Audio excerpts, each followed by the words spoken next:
नागपुरात स्कूल बसच्या अपघातात एका विद्यार्थिनीचा मृत्यू झालेला आहे आणि त्यानंतर पालक संतप्त आहे। अनफिट स्कूल बसेस चालवल्या जात आहे। परिवहन विभाग झोपा काढतायत का असा प्रश्नही या निमित्तानं उपस्थित केला जातोय। माझ्यासोबत पालक संघटनेचे अध्यक्ष योगेश पात्रे आहे। भाऊ काय सांगणार? सगळ्यात महत्त्वाचं म्हणजे ती बस जी आहे, स्कूल व्हॅन जी आहे ती अनफिट होती। बरोबर, स्कूल बस अनफिट होती, बस अनफिट होतीच, पण दुर्दैवी घटना घडली आहे। चालक सोबत त्या मुलीचा मृत्यू झाला। पालक संतप्त आहे।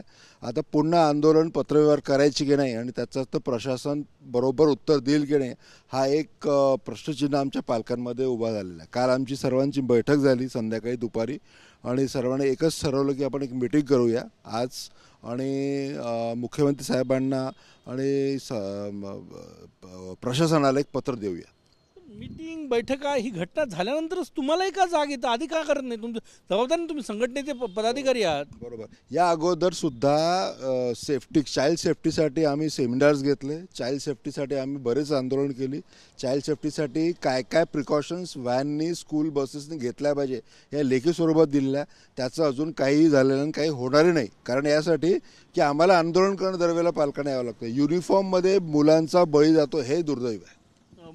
जी स्कूल बस आहे ती अनफिट होती, म्हणजे त्यात सर्टिफाईड नव्हती RTO कडनं। अशा बरेच स्कूल बसेस ज्या रोज धावत आहेत अनफिट आहे, RTO कारवाई का करत नाही? RTO कारवाई यासाठी करत नाही कारण RTOला आम्ही जेव्हा संपर्क केला या विषयाच्या अगोदर 2019 पासून संपर्कात आहोत। दरवेळेला RTOचं म्हणणं आहे की आम्ही कारवाई करतोय, परंतु पैसे देऊन किंवा करप्शनचा पार्ट RTOमध्ये जास्त असल्यामुळे त्यामुळे कधीच बस अनफिट राहत नाही। बसेस फिट कधी राहतात? ज्यावेळेस अशा घटना घडतात त्यावेळेस।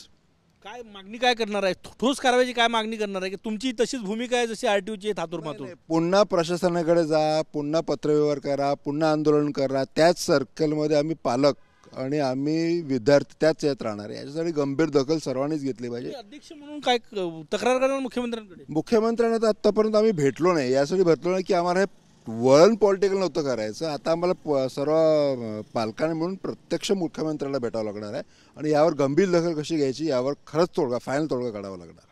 गंभीर आहे की एक स्कूल बस अनफिट आहे, तिचा अपघात होतो। TV9 मराठीनं वारंवार हा प्रश्न उपस्थित केलेला आहे की नागपुरात school buses, school van unfit आहे, तरीही परिवहन विभाग याकडे लक्ष देत नाही, ठोस कारवाई होत नाही, तपासणी होत नाही आणि त्यामुळे असे अपघात घडतात। कॅमेरामॅन सचिन सयांसह गजानन उमाटे, TV9 मराठी, नागपूर।